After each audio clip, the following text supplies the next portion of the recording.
Guys, welcome back to the channel. As usual, I am your host Sellssi, and today we're going to talk about something quite interesting. Why Kudus Mohammed to Brighton and Hove Albion has stalled. The squad numbers for AJAX were released just yesterday, and Kudus maintained his number 20 jersey. He did not look happy when the photo ops were ongoing, but many have looked to why this move to Brighton and Hove Albion, which seems a more sensible one to a lot of people, has stalled.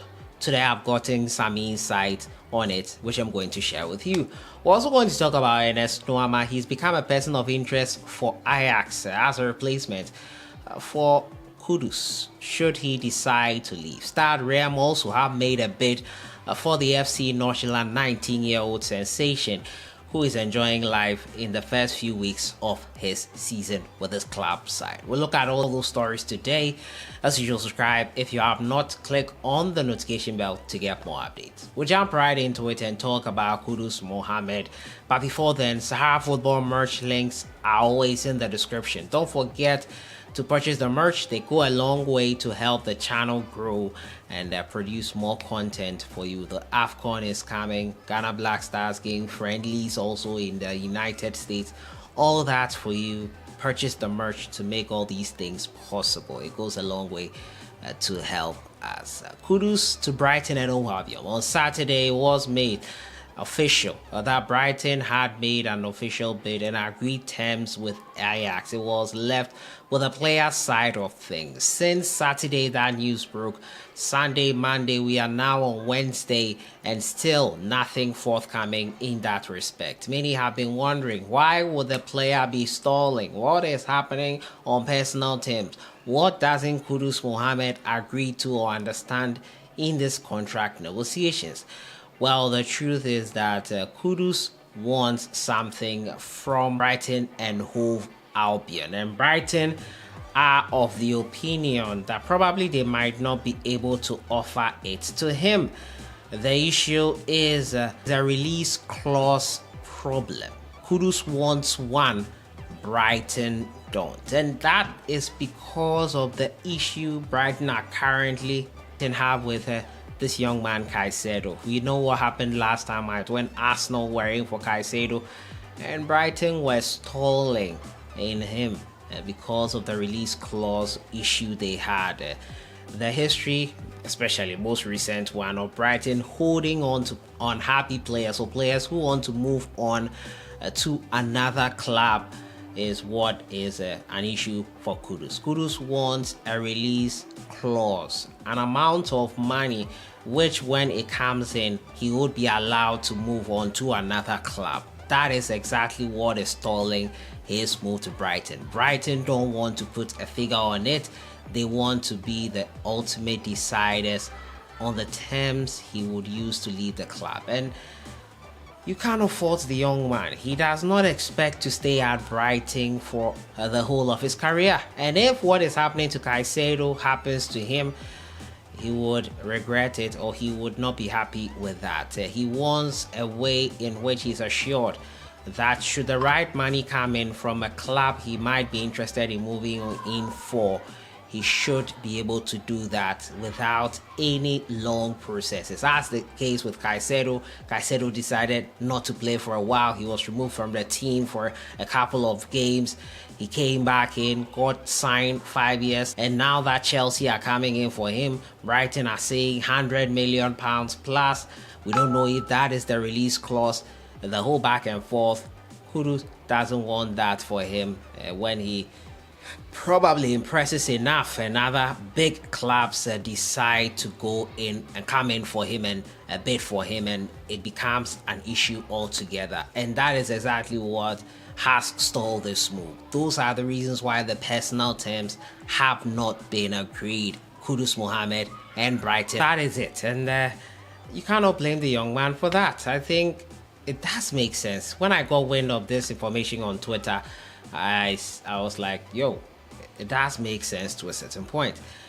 Kudus wants not to be in an uncomfortable situation with a club like Brighton, considering their recent history in handling players like Caicedo and whatnot. he doesn't want that situation to happen to him. Hence, the reason he has not agreed with personal terms. He wants a deal where he has a release clause, a definite one at that, and that can mean that if a club meets that release clause, they can come in for him, and there will be no issues. He doesn't want the back and forth. What do you think about it? Great move from Kudus. Is it good that Kudus is doing this before agreeing to personal terms, or do you think he's being a bit too extreme? Let me know what you think about this in the comments box. Kudus Mohammed is stalling because of an issue with a release clause. Kudus wants one, Brighton don't. My next story has to do with NUAMAH. He's become a person of interest for AJAX as well. Looking more likely that Kudus Mohammed could come to an agreement with Brighton-Why, and it could see him leave the club. AJAX have made an inquiry into FC Nordsjælland man and NUAMAH. Ream made an 18 million euro offer for the forward, but it has been refused. A sensation on the side of FC Nordsjælland, the young nugget. NUAMAH is in the sights of several European clubs, including Reims, which has even made a first offer for the player.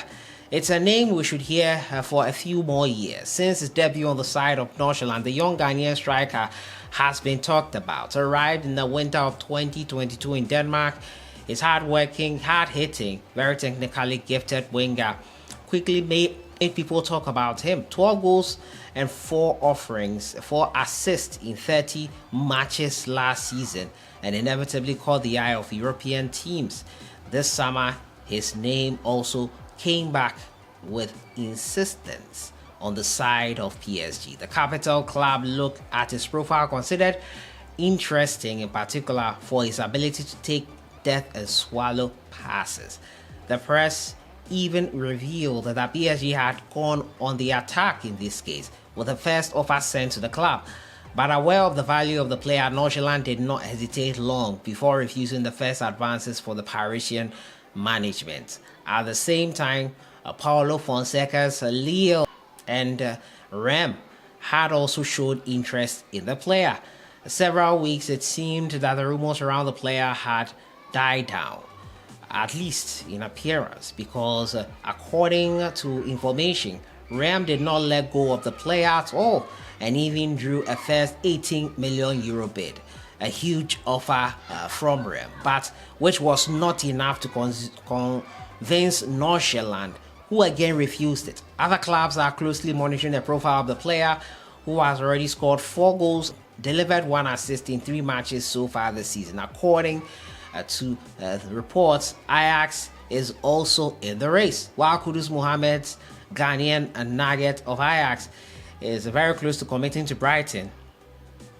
AJAX management is looking for a successor and believes his Ghanaian compatriots would fit perfectly, but it will once again be necessary to convince the Danish club to let go, while an English club whose names has not yet been leaked is also in the running for FC Nordsjælland man Ernest NUAMAH. Interesting there. PSG made a first move, rejected by FC Nordsjælland. Rem also made an 18 million euro offer. It was rejected, and an English club, which has not yet been revealed, is also interested in the Ghanaian. It's going to be an interesting one. But where do you think Ernest NUAMAH should go? Play one more season for FC Nordsjælland before thinking of going? Is Kudus Mohammed right in trying to get a release clause before he agrees personal terms, considering what is happening between Caicedo and Brighton? Let me know what you think in the comments box here. That has been it for today. I'll see you guys in the next one. Have a great week.